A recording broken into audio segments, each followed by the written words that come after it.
नाज़रीन, broader view में कुछ रोज़ पहले मैंने आपको ये एक अपडेट दी थी कि इंडिया और चाइना दोनों जो है बहुत बड़े बड़े डैम्स बनाने जा रहे हैं यारलुंग रिवर के ऊपर, जिसको इंडिया में ब्रह्मपुत्रा और बांग्लादेश में जमुना कहा जाता है। और मेरा ये पॉइंट ऑफ व्यू है कि इसका कलेक्टिव जो असर होगा वो बांग्लादेश के ऊपर अल्टीमेटली होगा, क्योंकि वो डाउन स्ट्रीम पे है। यही वो जगह है बांग्लादेश जहाँ पर जमुना रिवर जो है ये समुद्र में आके गिरता है। तो यकीनी तौर पर इसका इम्पैक्ट बांग्लादेश के अंदर जब जमुना आता है तो उसके पानी के फ्लो पे पड़ेगा, या फिर फ्लड्स के सीजन में भी सबसे ज़्यादा जो नुकसान हो सकता है वो बांग्लादेश का हो सकता है। जब इंडिया और चाइना दोनों के अगर डैम्स फुल होंगे तो पानी का जो बहाव होगा वो यकीनी तौर पर नीचे की तरफ दोनों मुल्क मोड़ सकते हैं। तो ये एक यकीनी तौर पर बहुत बड़ा थ्रेट है जिसपे अनफॉर्चुनेटली बांग्लादेश के अंदर ज़्यादा लोग बात नहीं कर रहे। अब देखें, जो चाइना का डैम है उसके ऊपर तो 60,000 मेगावाट बिजली पैदा करने के मंसूबे लगने जा रहे हैं, और इंडिया का जो डैम बन रहा है उसके ऊपर 11,000 मेगावाट बिजली बनने के मंसूबे जो है वो लगाए जा रहे हैं। और मैंने साथ में ये भी कहा था कि चाइना का डैम तो जल्दी बन जाएगा, वहाँ पे ज़्यादा ब्यूरोक्रेटिक और दीगर हर्डल्स नहीं होते। लेकिन इंडिया के लिए मैंने कहा था कि इंडिया को प्रॉब्लम्स होंगे। एक तो इंडिया के पास इस लेवल की कैपेसिटी नहीं है चाइना की तरह कि वो जल्दी से डैम बना दें। इसके कई फैक्टर्स हैं। इंडिया के पास जो इंडियन कंपनियां हैं उनके पास चाइना के लेवल की एक्सपर्टीज़ नहीं है कंस्ट्रक्शन के शोबे में।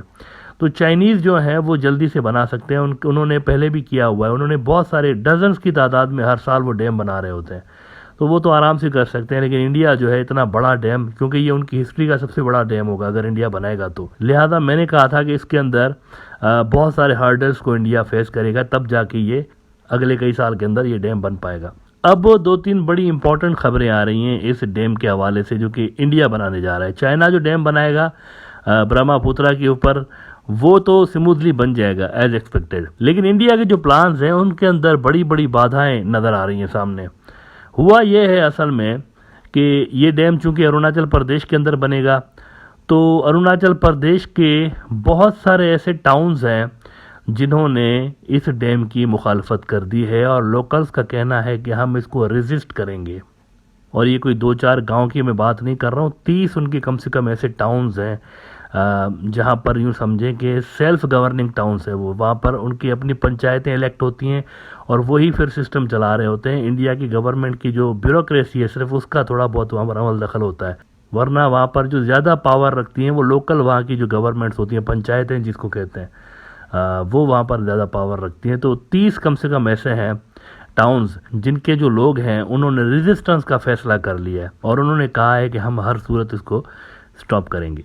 अब इंडिया को जबकि इतना बड़ा थ्रेट भी है, रीजन पूरा वाटर वार की तरफ जा रहा है, तो आखिर क्या वजह है कि ये जो अरुणाचल प्रदेश के अंदर टाउन्स हैं या वहाँ के जो लोकल्स हैं वो क्यों इसकी मुखालफत क्यों कर रहे हैं? इस पर मैं थोड़ी देर में आता हूँ, लेकिन पहले आप ज़रा ये पिक्चर देखें।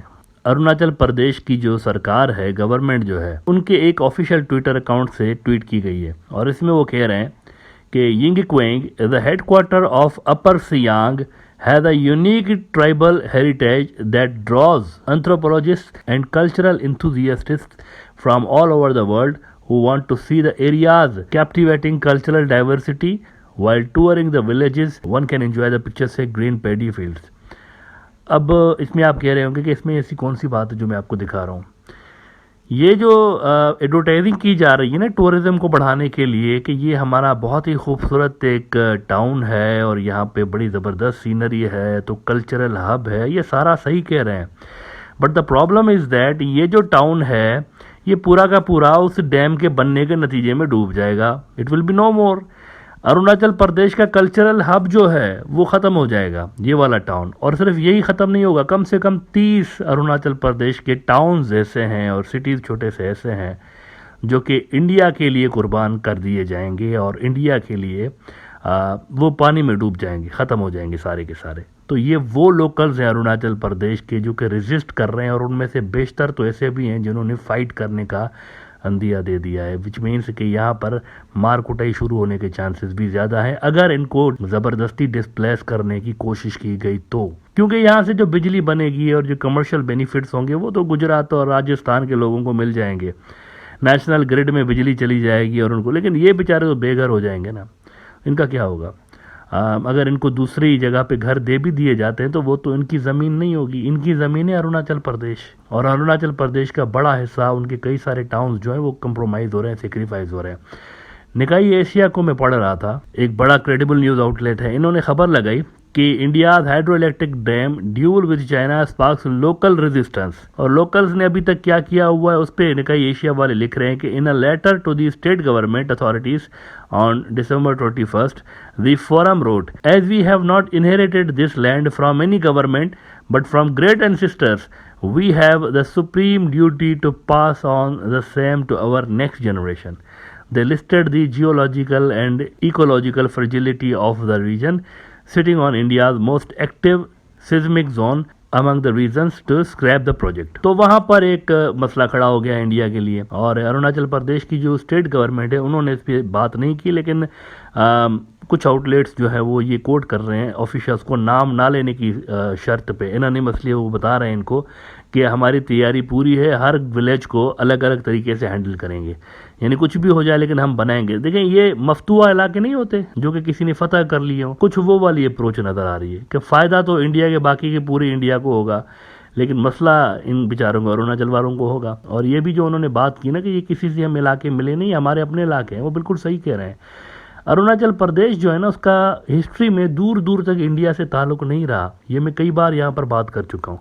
तिब्बत से इनका ताल्लुक रहा है, ये तिब्बत का इलाका है, और बल्कि तिब्बत के अंदर जो बुद्धिज़्म की ब्रांच है, उनका छठा दलाई लामा जो था, ये जो मौजूदा दलाई लामा, ये 14th दलाई लामा है, जो उनका छठा दलाई लामा था 6th, वो अरुणाचल प्रदेश के अंदर पैदा हुआ था। तो historically, culturally, religiously Arunachal Pradesh Tibet का ही इलाका है, तिब्बत यानी कि चाइना। अब इस बहस में आप पढ़ते रहें कि तिब्बत जो है वो चाइना का हिस्सा है या नहीं है, लेकिन कम से कम तिब्बत इंडिया नहीं है, कम से कम तिब्बत इंडिया नहीं है।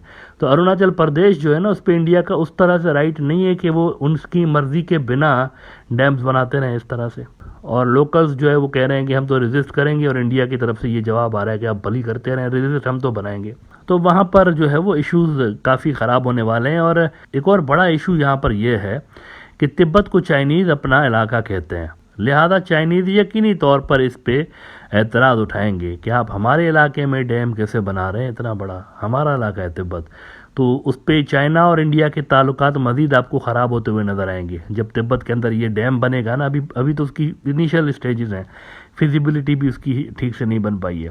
तो जब भी इंडिया बनाएगा यहाँ अरुणाचल में, तो चाइनीज़ यकीनी तौर पर जो है उसको रेजिस्ट करेंगे, क्योंकि वो कहते हैं ये अरुणाचल नहीं, हमारा दंगनान का रीजन है। लिहाजा चाइनीज़ डैम तो बन जाएगा, लेकिन यहाँ पर अरुणाचल प्रदेश वाला जो डैम है वो भी बन सकता है, लेकिन उसको बनने में इंडिया को बड़ी कॉस्ट बियर करनी पड़ेगी, लोकल्स का गुस्सा मोल लेना पड़ेगा इस डैम को बनाने के लिए।